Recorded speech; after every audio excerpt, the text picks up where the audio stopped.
정치학자 고원 서울과기대 교수에게 한국 정치 현상을 정치학으로 해석해 들어보는 시간. 정치학 가라사대.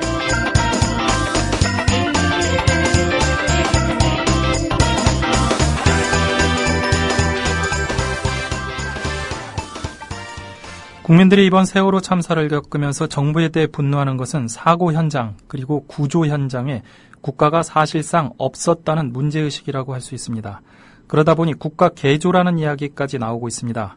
박근혜 대통령 역시 엎드려 절받기식 사과를 하면서 국가 개조의 문제를 던지기도 했죠. 현 단계에서 국가 개조라는 것이 도대체 무엇인지 정치학 가라사대에서 한번 살펴보겠습니다. 고원 교수님 안녕하세요. 예, 안녕하십니까. 예, 먼저 이 세월호 참사 현장에 국가는 없었다 이런 지적이 많은데요.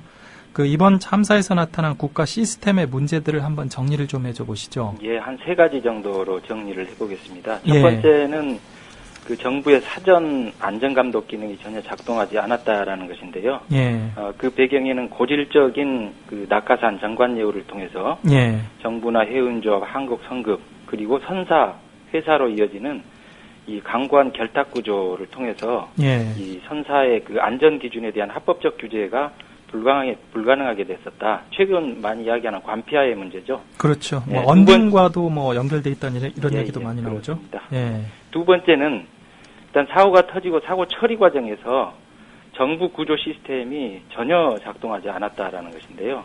다 보셨다시피 국민의 생명과 안전을 지키겠다라고 하는 철미한 자세보다는 적당히 구조하는 척하고 또 뒤편에서는 자기 조직의 이익과 권한을 지키기 위해서 그 와중에도 밥그릇 싸움하는 그런 어떤 행태, 또 대통령이 현장을 또 직접 방문해서 명령이다 이런 식으로까지 이야기를 했음에도 불구하고 유족들 앞에서 그랬죠. 네, 그랬죠. 관료 시스템이 또 구조 시스템이 전혀 요지부동이었다.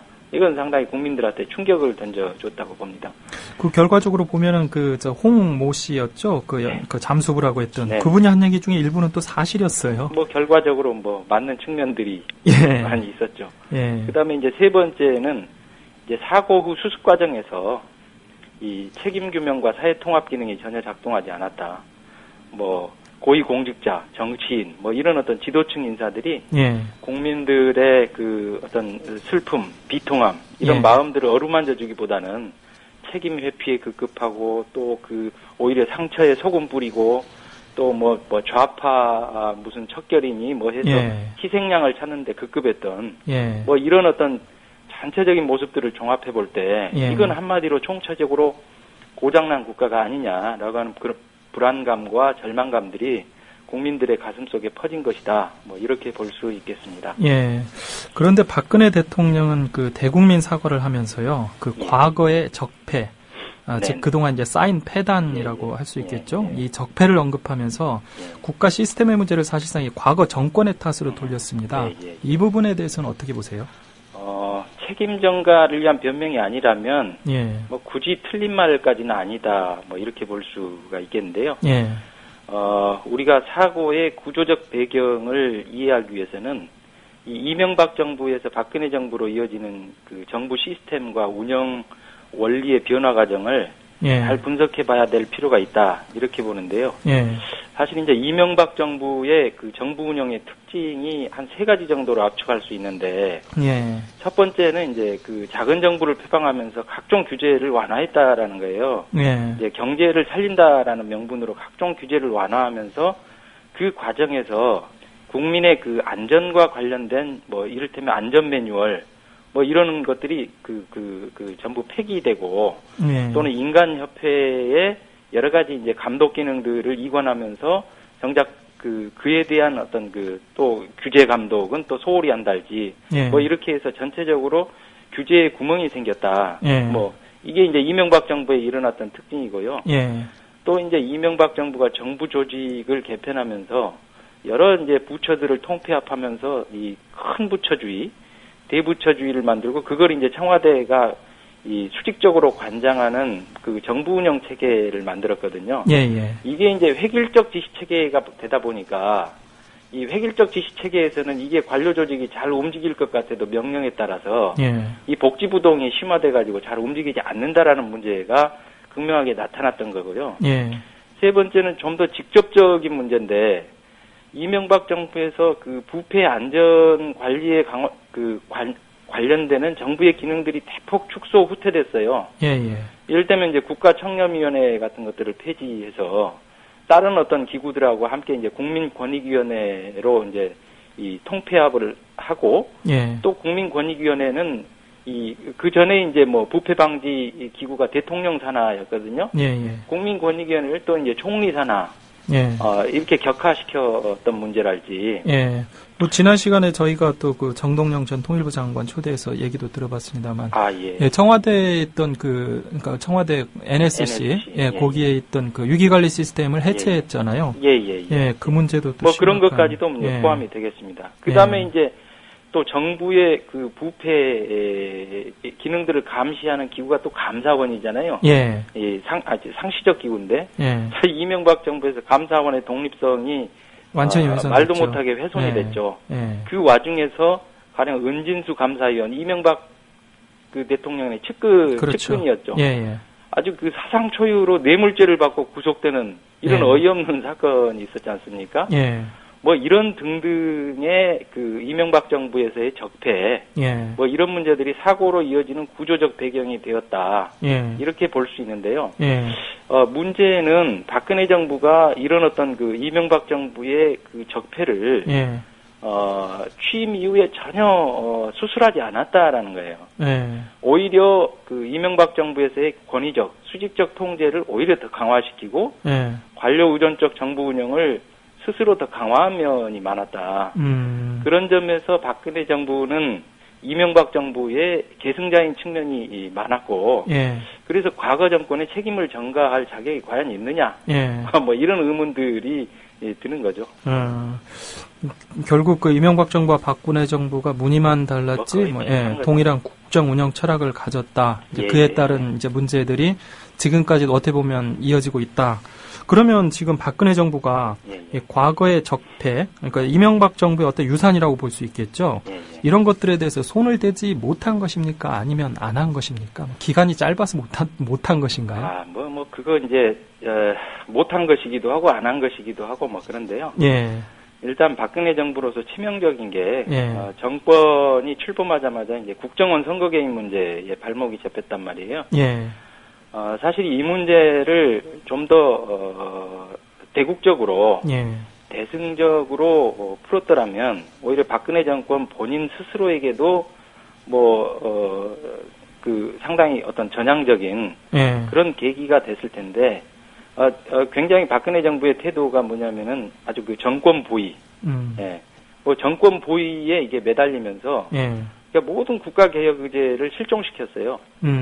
그러면서 사실은 이제 그런 상황에서 공무원 조직에 대해서도 제대로 이렇게 규율을 해내지 못하고 또 정권 보위를 앞세우다 보니까 당장에는 군말 없이 따라올 수 있는 그 공무원 출신들, 관료 출신들을 주로 이제 해서 채워서 정부 운영을 하게 되다 보니까 과거의 적폐에 대해서 손을 대지 못한 거기도 하고 안 한 거기도 하고. 사실 그 새로운 정부가 출범을 하다 보면은요, 항상적으로 어떤 새로운 국가 개혁 어떤 의제를 제시를 하고 그걸 추진을 해 나갔거든요. 이명박 정부 때도 그랬고요, 노무현 정부 때도 그랬는데 이번 정부 들어서 사실은 박근혜 정부 들어서 뭔가 새로운 어떤 국가 개혁 의제 제시된 게 지금 기억이 없어요, 별로. 사실 없죠. 오로지 뭐냐면은 박근혜 정부 출범 이후에 지금까지 거의 그 국정원 선거 개입 문제. 그렇죠. 그 부분을 털기 위해서 온갖 그 몸부림과 이 정권 보위를 위해서 온통 거기에 매달리면서 사실은 굉장히 중요한 문제들. 이를테면은 여러 가지 그 중요한 사회경제적 공약이 있었지 않습니까? 민생 공약들. 기초연금 문제 등등을 포함해서. 이런 문제들에 대해서 거의 손을 못 대고 왔던 거.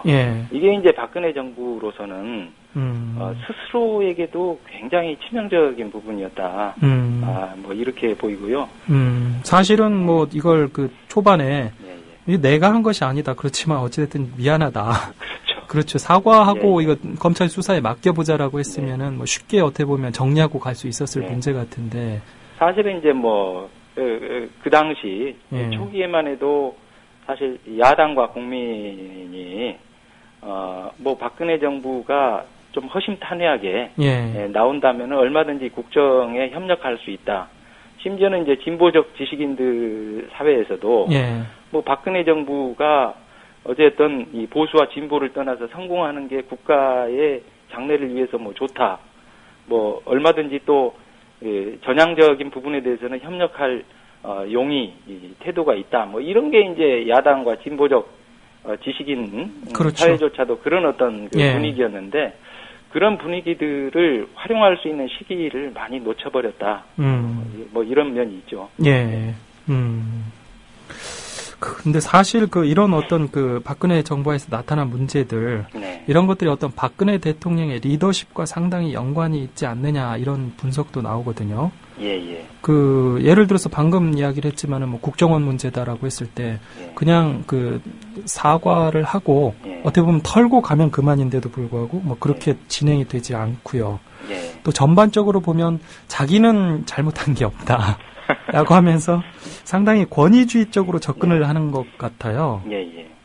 뭐 최근 국정 운영에서도 좀 이런 게 많이 나타나지 않는. 뭐 이건 뭐 많은 사람들이 지적하고 계시는 문제입니다만, 일단 지나치게 대통령 1인 중심으로 움직이다 보니까, 사실 이제 밑에 뭐 정치인들뿐만 아니라 관료들 모두가 이제 소신껏 움직일 수가 없는 부분이고요.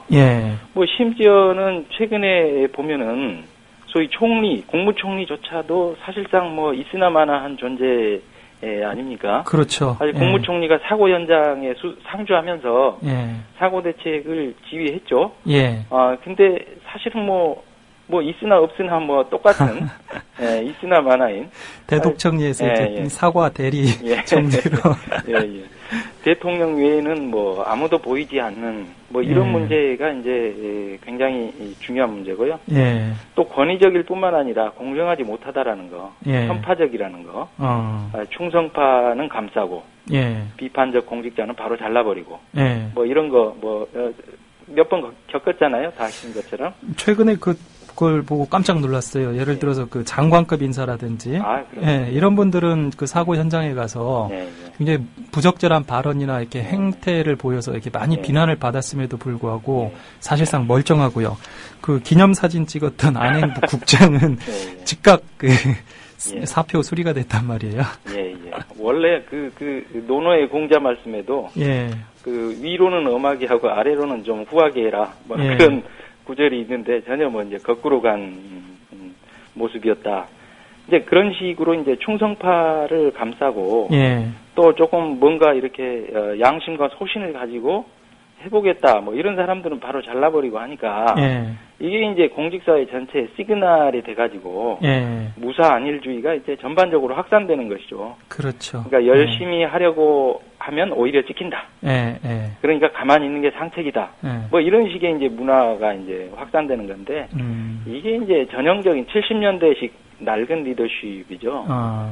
이런 어떤 70년대 리더십이 지속되니까 소통이 안 되다 보니까 이게 피드백이 안 돼서 명령과 지시를 내려도 엉뚱한 지침만 내려가게 되는 거거든요. 아래에서는 뭐 그런 상황에서 조금이라도 문제가 되면 질책당하고 책임 추궁을 당하니까 뭐 복지부동하는 수밖에 없겠죠. 뭐 그게 이제 합리적 선택일지도 모르죠. 밑에 공무원들한테는. 그렇죠. 괜히 나섰다가 정 맞기 싫으니까. 박근혜 대통령이 이번 주에 대국민 담화문을 발표하면서요. 대국민 사과를 다시 한번 하고, 또 향후 수습 방안 문제를 다시 들고 나올 가능성이 상당히 높다. 이런 언론 보도들이 나오고 있습니다. 수습 방안 어느 수준까지 이게 이야기가 나와야 될까요? 일단은 지금 나오는 이야기들을 보면은 아마 이제 관피아 수준의 이제 개혁에 초점을 맞추지 않겠는가. 또 이제 그와 더불어서 총리야 이미 총리는 이제 사퇴 의사를 밝혔으니까 뭐 주요 장관들 상당 폭으로 이제 개각할 가능성이 있어 보입니다. 근데 이제 이런 것들은 필요하죠. 근데 이제 뭐 이게 자칫 이제 책임 전가의 논리가 되면 안 되겠다. 무엇보다도 자기 스스로의 살을 깎고 자기 스스로의 어떤 반성이 선행되는 특히나 이 대통령 스스로가 이 70년대식의 권위주의 편파적 리더십을 버리는 거 그것이 핵심이고 국가 개조의 출발점이다. 뭐 이렇게 볼 수가 있겠습니다. 근데 사실은 그 방금 말씀하신 거 있잖아요. 관피아 문제라든지 뭐 그다음에 내각에서 어떤 주요 장관들이나 총리의 교체 이건 뭐 충분히 진행이 예상이 됩니다. 이미 이제 그동안에 걸쳐서 나온 것들을 보면은 희생양이란 말이죠. 어떻게 보면 지금 현재 내각까지도 뭐 희생양 차원에서 내각뿐만 아니라 뭐 청와대 비서진까지도 대폭 뭐 바꿀 것이다 이런 얘기들이 나오잖아요. 근데 제가 봤을 때 이게 결국 희생양으로 그치고 사람은 바꿨는데 도로 그 사람인 경우로 가는 게 아니냐. 그렇죠. 뭐 이제 워낙 이번 세월호 사건 같은 경우 사안이 엄중해서 뭐 상당 폭으로 바꿀 수는 있어요. 근데 그러나 이제 다시 채우는 사람들 또한 뭐 비슷하면 도로함이 타버리겠죠. 그래서 조금 뭐 불길한 조짐은 뭐냐면 최근에 며칠 전에 청와대 민정비서관 임명했잖아요. 우병우 씨. 그 사람이 이제 뭐냐면은 노무현 전 대통령 수사를 담당했던 중수 1과장이었죠. 그 사람이란 말이에요. 그 사람을 내정하는 거 보면 역시 도로함이 타불 될 가능성. 아직도 좀 정신을 못 차리니까 좀 뭐 이제 그런 좀 우려 뭐 이런 거 여전히 드는 거죠. 최근에 KBS에서도 비슷한 현상이 발생했습니다. 그 김시곤 전 보도국장이 물러났지 않습니까? 그 유족들은 아마 이 사람이 그 회사를 떠나는 걸로 사표를 받고 떠나는 걸로 알았을 텐데 사실은 보직 사퇴만 했고요. 회사를 다니고 있습니다. 그리고 그 이분 후임으로 임명된 사람이 백운기 보도국장이라는 분인데 그 전부터 저 MB의 그 뭐 호위무사 이런 분으로 불렸던 분이라 내부에서 지금 KBS 기자들의 반발이 굉장히 심하거든요. 그렇군요. 결과적으로 그러면 이건 그 단순히 이제 보도국장 교체 문제가 아니라 사실은 사장의 교체 문제가 돼야 될 것 같은데 그 뭐 사장이 바뀌어도 마찬가지고요. 이런 사람들이 뭐 똑같이 온다라면 뭐 그 밥에 그 나물이 아니냐 이런 지적이 안 나올 수가 없을 것 같아요. 이제 뭐 그냥 사람을 눈 가리고 아웅식으로 교체해서 뭐 또 비슷한 사람 채우고 뭐 이런 식의 그 악순환이 아니라 뭐 정말 뭔가 이렇게 새로운 출구 지금까지와는 다른 방식의 국정 운영으로 가겠다라고 하는 분명한 이제 출구를 보여줘야 되는 것인데 일단 몇 가지 지표가 이제 앞으로 뭐 개각이 이루어지겠습니다만은 첫 번째는 이제 인적 청산을 확실히 하느냐. 70년대식 사고나 관행에 젖은 핵심 인사들 있지 않습니까? 뭐 이 사람들 확실하게 책임을 물어서 징치하고. 뭐 우리가 굳이 일일이 거론 안 해도 뭐 그만큼 다 알려져 있죠. 그 대신에 이제 채우는 사람이 과연 이제 소통을 강화할 수 있는 그런 인사로 채워지느냐. 뭐 특히 이제 앞으로 여러 가지 이제 제도적 개혁, 안전, 생명 뭐 이런 것에 관련된 제도적 개혁을 하기 위해서는 국회의 협조와 동의, 또 그 중에 야당의 동의, 뭐 이것도 굉장히 필요한 거거든요. 야당 및 시민사회. 바로 이런 어떤 야당 및 시민사회와 소통할 수 있는 인사. 가령 뭐 그런 역할을 하는 사람이 이제 청와대 같은 경우는 대표적으로 비서실장 정무수석 라인이거든요. 근데 뭐 전혀 아니지 않습니까, 지금? 그렇죠. 그게 이제 어떻게 바뀌느냐, 뭐 이런 것도 중요하겠고요. 그 다음에 이제 뭐 개각을 하면서 내각에 소위 소통에 능한, 유능한 전문가들을 발탁하는지, 뭐 이런 것도 뭐 하나의 어떤 시금석이 될까. 그보다도 더 중요하게는 근본적으로 이제 제도를 바꿔야 되는 건데요. 아까 말씀드렸던 것처럼 이명박 정부에서 다른 뭐 반부패 시스템과 기능에 관련된 이런 어떤 정부의 그 역할들이 굉장히 축소되거나 후퇴됐다. 뭐 그런 말씀을 드렸지 않습니까? 그렇죠. 이런 것들을 원상 회복하는 것을 넘어서 훨씬 더 그런 기능들을 강화시킨 이런 어떤 그 제도 개혁으로 가야 되는데 아까 이제 그 관피아, 예. 낙하산 인사나 정관예우의 구조를 굉장히 대선 때마다 많은 이야기가 됐지만은 하나도 뭔가 이게 진전이 없는 거거든요. 지금까지 제도적으로. 그렇죠. 예. 그다음에 이제 공직자윤리법도 너무 이렇게 수술해야 될 부분들이 많습니다. 예. 시간상 제가 일일이 말씀을 드리기는 힘들지만 예. 그런 부분들을 수술하는 문제랄지. 예. 그다음에 이제 정보 공개, 국민 소송제도 도입 등 예. 이런 여러 가지 이 개혁을 제도적 개혁을 수행해야 될 것들이 이제 이게 산더미 같이 있는데 과연 이런 부분들을 하나라도 제대로 하는지 이거 굉장히 중요한 어떤 지표가 될 거라고 봅니다. 그다음에 예. 상당히 좀 지난한 문제이기는 하지만 이제 개헌 문제까지 가니까요. 예. 아주 길게는 소위 이제 공직사회를 감시하는 가장 이제 핵심 기구가 감사원인데 이 감사원의 개혁과 독립성을 확보하는 거 이런 것도 굉장히 장기적으로는 중요한 문제라고 봅니다. 네, 교수님 고맙습니다. 네. 예, 오늘 또 여러 가지로 수고 많이 해주셨습니다. 감사합니다. 고맙습니다. 네, 지금까지 고원 교수님이었습니다.